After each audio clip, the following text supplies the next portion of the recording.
Hello friend, education is my goal YouTube ચેનલમાં હું નીલ ડેરવાળિયા આપનું સ્વાગત કરું છું. મિત્રો, આજે આપણે જાહેર વહીવટનો જે ટોપિક છે એટલે કે જાહેર સેવા આયોગ અથવા તો સનદી સેવાઓ છે એના વિશે શીખવાના છીએ. મિત્રો, મારી ચેનલ એજ્યુકેશન ઇઝ માય ગોલને તમે સબસ્ક્રાઇબ ના કરી હોય તો સબસ્ક્રાઇબ કરી લેજો. વિડીયો પસંદ આવે છે તો લાઈક કરવાનું ભૂલશો નહીં.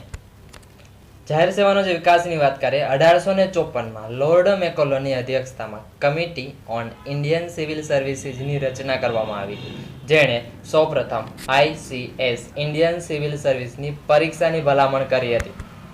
1885માં કોંગ્રેસ દ્વારા સિવિલ સર્વિસની ઓછામાં ઓછી વય મર્યાદા માટે આંદોલન કરવામાં આવ્યું.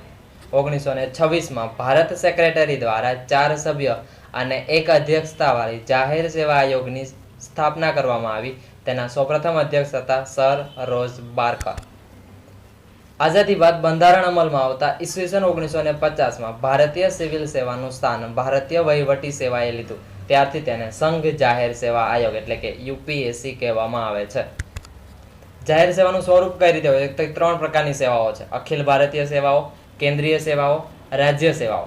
અખિલ ભારતીય સેવાઓમાં કહેતો કે ભારતીય વહીવટી સેવા એટલે કે IAS ઇન્ડિયન એડમિનિસ્ટ્રેશન સર્વિસ, ભારતીય પોલીસ સેવા ઇન્ડિયન પોલીસ સર્વિસ, અને 1966 થી ભારતીય વન સેવા ઉમેરવામાં આવી એટલે કે 3 અખિલ ભારતીય સેવાઓ છે.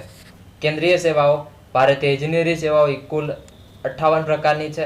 કેન્દ્રીય ન્યાયિક સેવાઓ, ભારતીય વિદેશ સેવા, કેન્દ્રીય સ્વાસ્થ્ય સેવા વર્ગો. રાજ્ય સેવા આયોગમાં વહીવટી સેવા, પોલીસ સેવા, વન સેવા, કૃષિ સેવા અને ઇજનેરી સેવા. અખિલ ભારતીય સેવાઓનું સંચાલન ભારત સરકાર કરે છે. બંધારણના અનુચ્છેદ 312ની કલમ 1 પ્રમાણે 2 અખિલ ભારતીય સેવા હતી. ઈસવીસન 1966માં ભારતીય વન સેવા ઉમેરવામાં આવી એટલે કે વર્તમાનમાં 3 અખિલ ભારતીય સેવા છે. ભારતીય વહીવટી સેવાઓ તો કે IAS ઈસવીસન 1946માં સરદાર પટેલના આદેશથી અખિલ ભારતીય સેવાઓનું નિર્માણનું સમર્થન કરવામાં આવ્યું. IAS માટે પસંદગી પામેલા જે વ્યક્તિ છે તેને પરિવીક્ષાધીન કહેવામાં આવે છે. IAS નું મુખ્ય તાલીમ મથક લાલ બહાદુર શાસ્ત્રી રાષ્ટ્રીય પ્રશાસન અકાદમી મસૂરી ખાતે આવેલું છે. ભારતીય વહીવટ સેવાની અન્ય બાબતો જોઈએ જે સંસ્થાઓ તાલીમ આપે છે તે સરદાર વલ્લભભાઈ પટેલ રાષ્ટ્રીય પોલીસ એકેડમી હૈદરાબાદ, ભારતીય લોક પ્રશાસન સંસ્થા નવી દિલ્હી, રાષ્ટ્રીય ગ્રામીણ વિકાસ સંસ્થાન હૈદરાબાદ, રાષ્ટ્રીય પ્રત્યક્ષ કર અકાદમી નાગપુર. મિત્રો, મારી ચેનલ એજ્યુકેશન ઇઝ માય ગોલને સબસ્ક્રાઇબ નથી કરી તો સાથે સાથે તમે સબસ્ક્રાઇબ કરી લેજો. નવી જે માહિતીઓ છે, નવા વિડીયો છે, જે જીકેના વિડીયો છે તમારા સુધી પહોંચાડી શકું. Thank you.